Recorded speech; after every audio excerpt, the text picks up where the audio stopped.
जी, मेरा नाम वाजिद एहसास है और मैं एक तालिब इल्म हूँ। डॉक्टर साहब से मेरा ये सवाल है कि मैं पिछले 4 साल से रिलीजन को प्रैक्टिस नहीं कर रहा। मैं एक रिलीजियस पर्सन हूँ और मेरे तमाम मामलात अच्छे चल रहे हैं, यानी मैं एक तालिब इल्म के तौर पर एक अच्छा तालिब इल्म भी हूँ, एक बेटे के तौर पर एक अच्छा बेटा भी हूँ। दोस्तों के में जो मेरा एक माशरे में किरदार है या दोस्तों में है वो भी बहुत अच्छा है और मेरे तमाम मामलात भी ठीक हैं। मैं किसी से कुछ लेता हूं तो वक्त पर वापस करता हूं। जब मेरे मामलात ठीक हैं तो मुझे क्यों मजहबी होना चाहिए? एक ये और ये है कि मुझे एथीस्ट होने का या रिलीजियस पर्सन होने का क्या नुकसान है जो एक रिलीजियस पर्सन को नहीं है और उसको फ़ायदा है? ये मेरा क्वेश्चन है जाकिर साहब से। और मैं ये कहूँगा कि वो कोई मेटाफिजिकल आंसर ना दें, ऐसा कोई रैशनल आंसर दें जिसका अकल से और जिसकी अप्रोच रैशनल हो।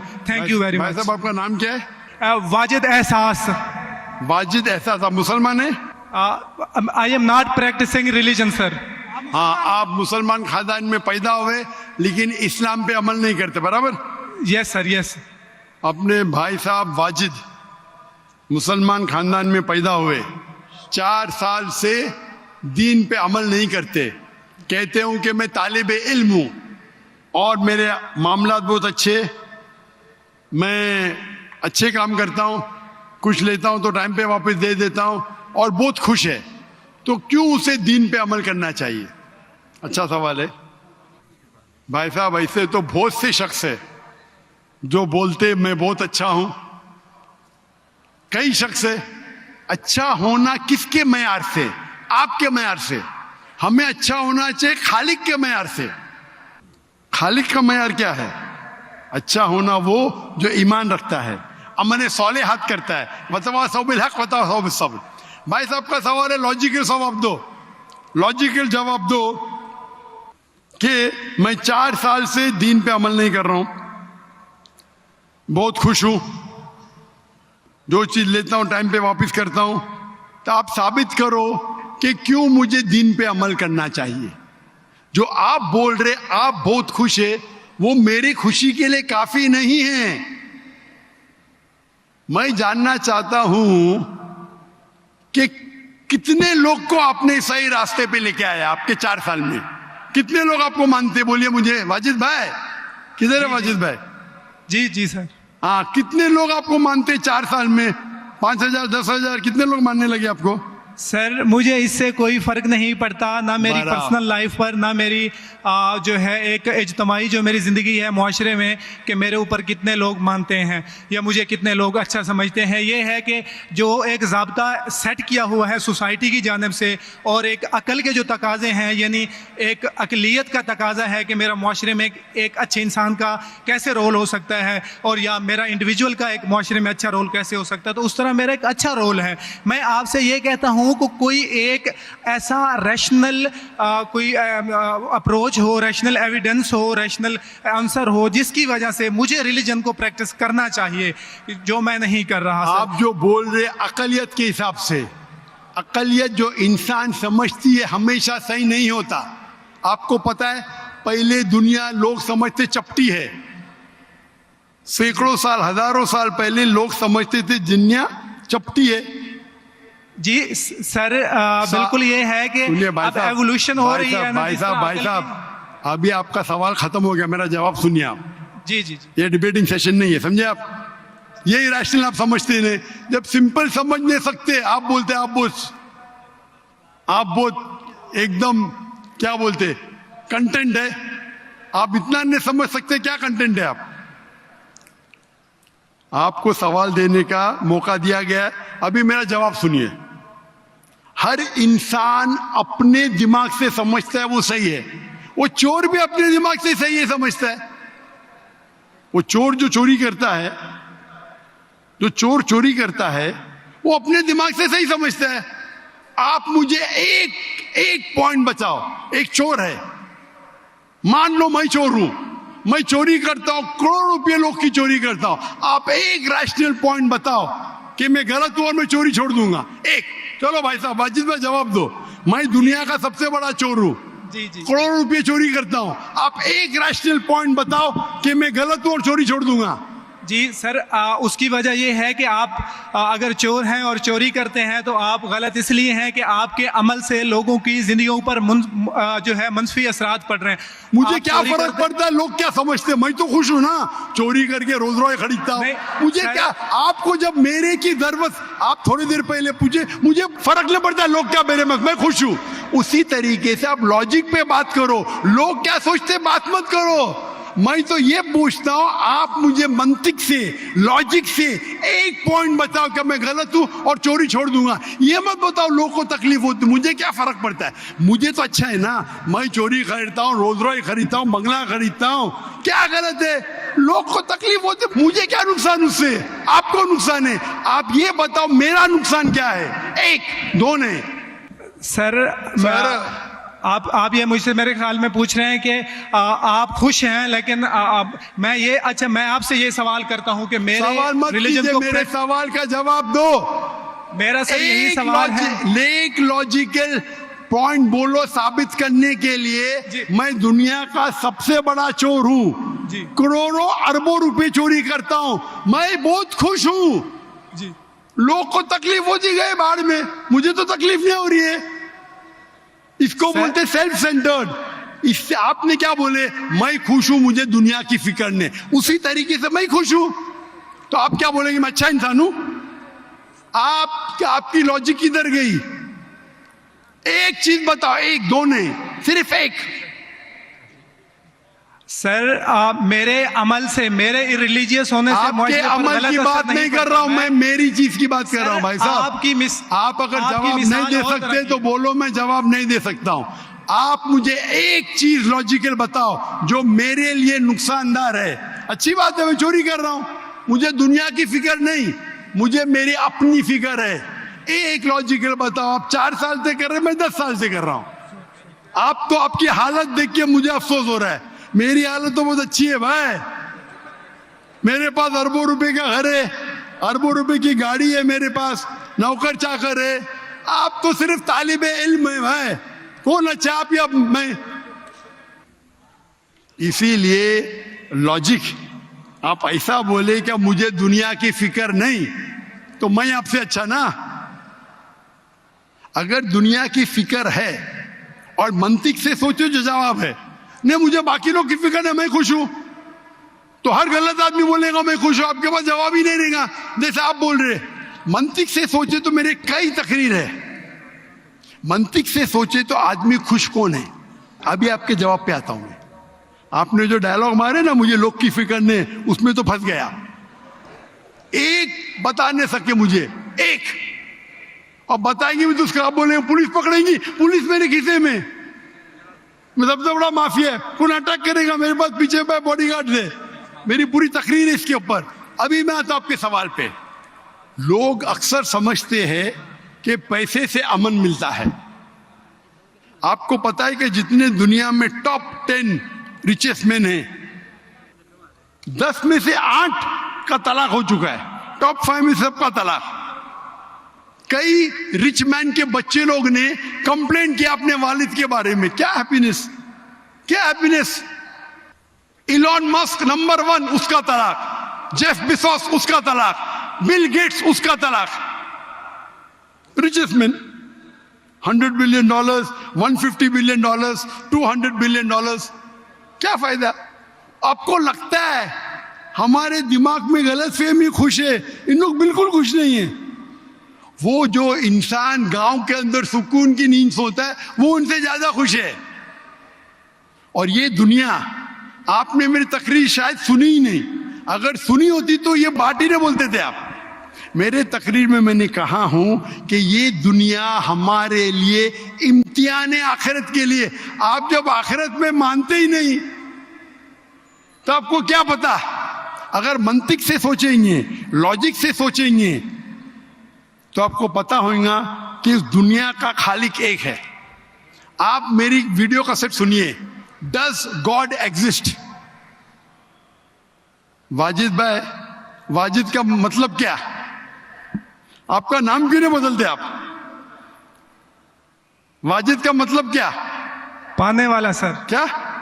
पाने वाला। पाने वाला। क्या पाया आपने? सर मैंने 4 साल पहले पाया। हाँ, अभी अभी छोड़ दिए तो नाम तो बदलो। लोग को धोखा क्यों दे रहे? सर ये मेरी सोसाइटी से मुनासबत रखता है, लेकिन आपने मेरे सवाल का जवाब नहीं दिया सर।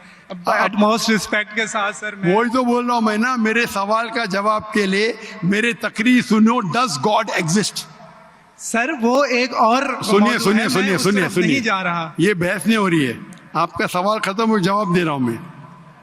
आप ये मानने के लिए डज गॉड एग्जिस्ट, जो लोग खुदा में नहीं मानते वो साबित ही नहीं कर सकते चोर गलत है।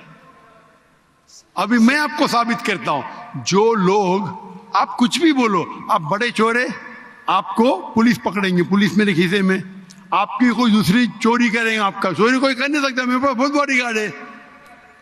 सिर्फ एक ही लॉजिक से आप उस चोर को गलत साबित कर सकते हैं।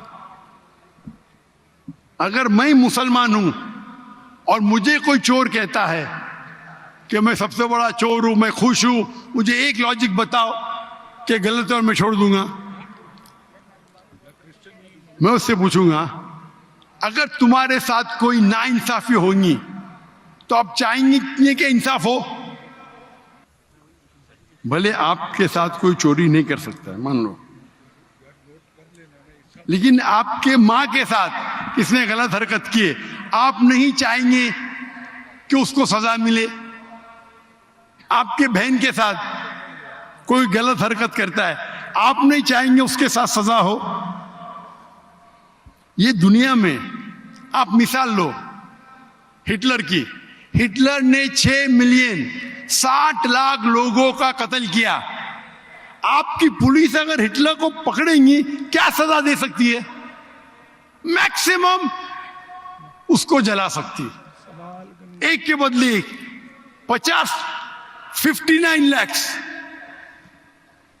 5,999,000 अब भी उस पर अदल्य होता है। आप अगर हिसाब किताब करेंगे तो इनजस्टिस है। आप हिटलर को पकड़ेंगे, आपकी लॉजिक क्या सजा दे सकती है उसको? बोलो, क्या सजा दे सकती है? मान लो हिटलर को आपने पकड़ा, उसने 60 लाख लोग को जिंदा जलाया, आपकी लॉजिक क्या कहती है? क्या सजा मिल सकती है उसको? बोलो बोलो वाजिद भाई। सर आप मेरा सवाल का दो, हिटलर को आज पकड़ेंगे, आपकी लॉजिक क्या सजा दे सकती है उसको? सर जो भी कानून के दायरे में उसे सजा दी जाएगी। हिटलर का अमल और है, मेरे सवाल का उससे ताल्लुक नहीं अरे है। मेरे सवाल का जवाब देंगे तो आपको मालूम पड़ जाएगा। मेरा सवाल ये है, आप लॉजिक आदमी है ना, अगर हिटलर को पकड़ेंगे तो उसको सजा मिलना चाहिए ना दुनिया में? जी, जो एक स्टेट ने तय की है कातिल की, वो उसे सजा मिलनी चाहिए। एक कत्ल के मतलब एक, बाकी जो 5 मिलियन का क्या हिसाब? अन्य जस्टिस नहीं है, बराबर? आपको मानना पड़ेगा, अगर पुलिस हिटलर को पकड़ती थी, उसको मौत देती थी, ये जस्टिस है क्या? नहीं जस्टिस है, नहीं जस्टिस है। आपके हिसाब से 1 = 6 मिलियन, आपका मैथ्स बहुत वीक है। अल्लाह ताला फरमाते कुरान मजीद में सूरह निसा में आयत नंबर 53 कि अगर जो लोग अल्लाह के आयतों में नहीं मानते और आखिरत में अल्लाह ताला उनको जहन्नम की आग में डालेगा, और जितने बार, सूरह निसा सूरह नंबर 4 आयत नंबर 56, 53 ने 56, जितने बार उनकी चमड़ी जलेंगी उतने बार उनको नई चमड़ी दी जाएंगी। आज साइंस कहती है कि दर्द होने के लिए चमड़ी के अंदर पेन रिसेप्टर है, पहले नहीं पता था। अगर आपको सीवियर बर्न इंजरी होती है तो डॉक्टर लेता है सुई और टोचता है। अगर आपको दर्द होता है तो डॉक्टर खुश है, यानी डीप इंजरी नहीं है। अगर आपको दर्द नहीं होता, डॉक्टर को अफसोस होता है, डीप बर्न इंजरी, आपकी एहसास के पेन रिसेप्टर्स मर गए। तो अल्लाह ताला फरमाते हैं कि जो लोग अल्लाह के खिलाफ है और अल्लाह का कहना नहीं मानते, अल्लाह ताला उनको दोजख की आग में डालेंगे, और जितने बार उनकी चमड़ी जलेंगी उतने बार नई चमड़ी देंगे ताकि वो दर्द का एहसास कर सके। तो अल्लाह ताला आखिरत में हिटलर को 6 मिलियन टाइम 12 मिलियन टाइम भी जला सकता है। ये अदल हुआ कि नहीं? हाँ कि नहीं? हमारे दुनिया में अदल हो ही नहीं सकता। तो इसीलिए चोरी खराब है तब मानेगा जब उसको मालूम पड़ेगा आखिरत है, हमारा खालिक है। विदाउट आखिरत आप साबित ही नहीं कर सके चोरी करना खराब है, बलात्कार करना, जिना बिल जब्र करना हराम है। आप साबित ही नहीं कर सकते। सिर्फ उस वक्त साबित कर सकते जब आपको पता लगेगा कि आखिरत है, हमारी इस जिंदगी के अलावा और एक जिंदगी है। और ये अदल सिर्फ तब हो सकता है जब हमारा खालिक है, हमारा मालिक है। और सिर्फ खालिक होना काफी नहीं है, खालिक के साथ आखिरत होना जरूरी है। अगर आखिरत नहीं है तो आप साबित ही नहीं कर सकेंगे कि चोरी करना खराब है, बलात्कार करना, जिना बिल जब्र करना हराम है, किसी का कत्ल करना हराम है। साबित ही नहीं कर सकते, आपके पास लॉजिक ही नहीं है। तो आप जो बात कर रहे 4 साल से आप खुश है, आपकी खुशी टेम्परेरी है। मेन खुशी तो है आखिरत। जैसा बोलते हैं ना, आपके लिए जन्नत है, बिल्कुल सही है वो हदीस अल्लाह के रसूल की। काफिर के लिए जन्नत है दुनिया, तेरे लिए वाजिद ये दुनिया जन्नत है, मैं मानता हूं। अल्लाह के रसूल की हदीस है। अगर तू कहता है कि तू इस्लाम छोड़ दिया, मतलब काफिर है, मुर्तद है, बराबर की नहीं, और डंके की चोट पे ऐलान कर रहा है, शर्म भी नहीं आती। एक तो गलती करता है, डंके की चोट पे ऐलान करता है। अल्लाह के रसूल फरमाते तेरे लिए ये दुनिया जन्नत है, हमारे लिए कैद है। आखिरत में दोजख में जब जाएगा, अंगार लगेंगी पांव पे तो ब्रेन विल बॉइल, भेजा उबलेगा। ये हदीस बिल्कुल वाजिद भाई, मेरी दरखास्त है आप कुरान तर्जुमे से पढ़िए और उसके ऊपर तदब्बुर करो। अब भी मौका है, अब भी मौका है समझ जाने का। डंके की चोट पे कहते कि 4 साल से मैं खुश हूं। जिस तरीके से अल्लाह के रसूल फरमाते, ये हदीस तुम पे हूबहू फिट होती है। मेरी दरखास्त है कि कुरान मजीद को समझ के पढ़ो और हर आयत को समझ के पढ़ो, वो जबान में जो जबान पे आपको महारत है। और मैं दुआ करता हूं अल्लाह से कि अल्लाह तुमको हिदायत दे। अगर आप माफी मांगे और सही रास्ते पे आ गए, फिर से मानने लगे कि अल्लाह एक है, अल्लाह के अलावा कोई भी माबूद नहीं है और अल्लाह के आखिरी रसूल मोहम्मद सल्लल्लाहु अलैहि वसल्लम है, इंशाअल्लाह आपको आखिरत में निजात मिलेंगी, वरना आप खसारे में रहेंगे। मैं अल्लाह से दुआ करता हूं कि आपको हिदायत मिले और अल्लाह आपको हिदायत दे और आप सही रास्ते पे आ जाए फिर से।